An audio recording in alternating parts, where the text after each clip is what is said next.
Buenas tardes. Bueno, vamos a hablar de los mecanismos celulares de la liberación de troponina cardíaca y vamos a tratar de explicar las hipótesis alternativas de la liberación de la troponina en ausencia de infarto agudo de miocardio. Como sabemos, la definición de infarto ha ido evolucionando a lo largo del tiempo y en la última definición, que es la cuarta definición de infarto agudo de miocardio, toman un lugar preponderante los marcadores o los biomarcadores ultrasensibles como son las troponinas, y a partir de esto, en conjunto con una constelación de síntomas y signos, es decir, de un síndrome coronario,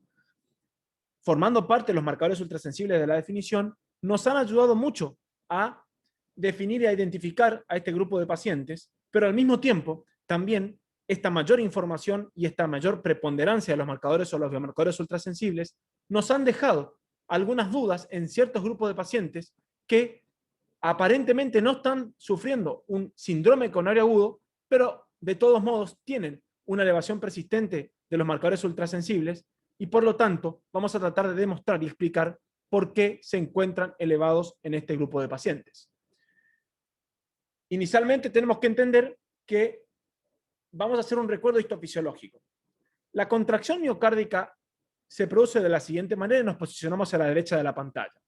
Vamos a ver cómo la despolarización de la membrana sarcolémica o del sarcolema, la membrana plasmática de la célula miocárdica, al generar esta despolarización, genera la apertura de canales de calcio abiertos o liberados por voltaje, lo cual genera que ingrese calcio del medio extracelular hacia el medio intracelular. Este calcio tomará contacto con el retículo sarcoplásmico liso y a partir de la apertura de canales de calcio regulados por el calcio, va a generar la liberación del ion calcio de su interior hacia el citoplasma en una concentración que ronda aproximadamente 5 veces la que ingresa desde afuera de la célula miocárdica. Por lo tanto, a partir de un mecanismo que se conoce como liberación de calcio inducida por calcio. Este calcio va a tomar contacto directamente con la unidad estructural contráctil que se denomina sarcómero, y este sarcómero, nos vamos hacia la izquierda, hacemos una ampliación del mismo, va a estar compuesto básicamente por dos grandes estructuras, el filamento de actina y el filamento de miosina, que a su vez van a tomar contacto a partir de las cabezas de miosina con su filamento de actina, pero en contraposición de ellos hay una proteína que tiene 3 subunidades que se denomina troponina, la cual lo vamos a analizar en detalle en la imagen de abajo. Vamos a ver cómo este complejo troponina tiene 3 subunidades. Una subunidad T que toma contacto con la tropomiosina, que es una proteína estructural de la actina, una subunidad I que se interpone entre la miosina y la actina, por eso se denomina subunidad inhibidora, y una subunidad C que se denomina C porque recibe el calcio, que tiene un sitio activo específico para que cuando llega el calcio a este nivel, genera un cambio conformacional a la subunidad C que desplaza a la troponina inhibidora que se interponía previamente antes entre la actina y la miosina, permitiendo así que a partir de la ruptura de moléculas de ATP por las cabezas de miosina, con su cambio conformacional posterior, se genere, entre comillas, el rodamiento de las cabezas de miosina por sobre los filamentos de actina, generando así el acortamiento sarcomérico y la posterior contracción muscular miocárdica. Eso sucede, o de esa manera se explica el porqué de la contracción miocárdica. Y de ahí tenemos que sacar y hacer hincapié, poner una lupa sobre la troponina y ver cómo esta representa la unidad estructural y de qué manera esta en la sangre estaría representando la necrosis miocárdica. Cuando se produce una ruptura de la membrana plasmática miocárdica por la necrosis miocárdica, porque existe toda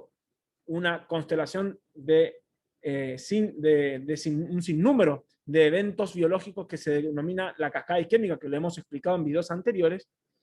se rompe la membrana plasmática y se libera gran contenido de esta troponina, que se encuentra en un 95% formando parte de esta estructura previamente explicada. Eso explica el porqué de este marcador ultrasensible y la importancia de este marcador para tratar de identificar a aquellos pacientes en los cuales hay una necrosis de las células miocárdicas. Pero, sin embargo, hay un grupo de pacientes que probablemente no estén sufriendo una necrosis, pero de todos modos existe una liberación de troponinas. Y ese grupo de pacientes, uno de ellos, una cohorte de ellos, es los pacientes con insuficiencia cardíaca. Y yo les voy a explicar cómo, cuando un paciente tiene insuficiencia cardíaca y hay una alteración funcional o estructural del miocardio que genera una caída del gasto cardíaco y por lo tanto, en consecuencia, un aumento de la presión de fin de diástole del ventrículo izquierdo, o también denominada precarga,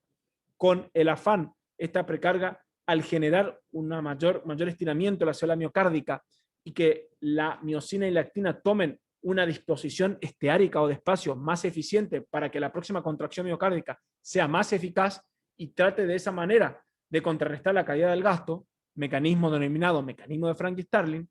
esta precarga aumentada induce la liberación de transportadores de calcio que meten concentraciones ínfimas de calcio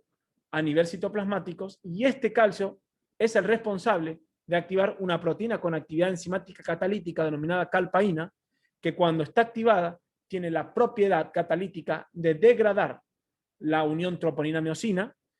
Esa troponina que se degrada y aumenta sus concentraciones en el citoplasma como monomérica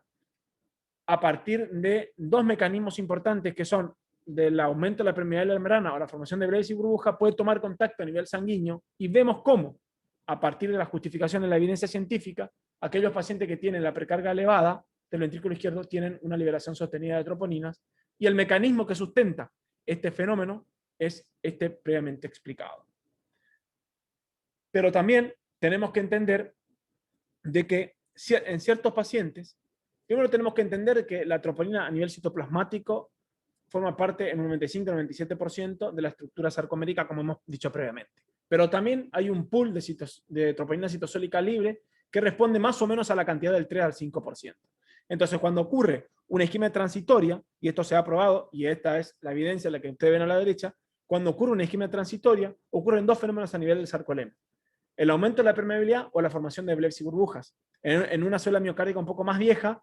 o que tiene más tiempo, la formación de bleps y burbujas representa una alteración en la estructura de la membrana del sarcolema o el sarcolema de la membrana miocárdica. Esa alteración esteárica de la base de sustentación del citoesqueleto que tiene esta membrana, estas especializaciones de membrana que se han hablado ya en videos previos cuando hablamos de la biología de la membrana de la célula miocárdica, hace que esta vaya perdiendo esa tensión específica y se vayan formando estas bleps o burbujas. Y son uno de los mecanismos por lo cual pueden desprenderse esto y liberar esto hacia la sangre. Bien, cuando ocurre una isquemia transitoria de menor a 10 minutos, vemos cómo, al gráfico a la derecha, esa isquemia transitoria de 10 minutos con la posterior apertura de la arteria descendente anterior, por ejemplo, en este trabajo, va generando a lo largo del tiempo, ya con la arteria reperfundida, una liberación de troponinas que va ascendiendo incluso si la isquemia es importante, pero al mismo tiempo transitoria, de la liberación de ciertas concentraciones de troponina, y podemos ver cómo la isquemia transitoria,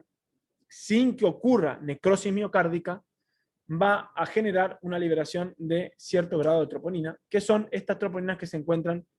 formando parte del pool citoplasmático libre, que representan aproximadamente de un 3 a un 5% de la troponina cardíaca. Por lo tanto, cuando nosotros hablamos de cuáles son los mecanismos de la liberación de troponina, tenemos que centrarnos en que no solo la necrosis es la respuesta. Es decir, si tenemos a un paciente que tiene la troponina en sangre elevada, nuestro pensamiento debe ir más allá del solo simple dato del laboratorio, sino tenemos que ubicar al paciente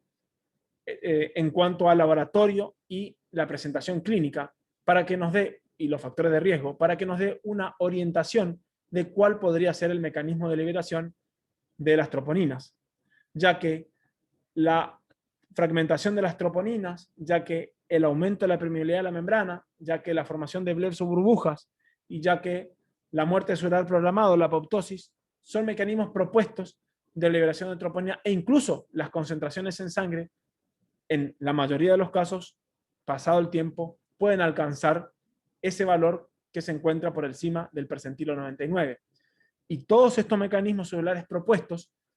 pueden presentarse en pacientes que tienen signos y síntomas que pueden confundirnos ante la presentación de un paciente que tiene o no tiene un infarto de miocardio. Y de esta manera, finalizando, entendemos que la necrosis, la fragmentación de las troponinas, el aumento de la permeabilidad, la formación de blebs y la apoptosis deben estar presentes siempre cuando uno analiza el porqué de la elevación de troponinas en los distintos grupos de pacientes. Desde ya, muchas gracias y espero que continúen siguiendo el canal.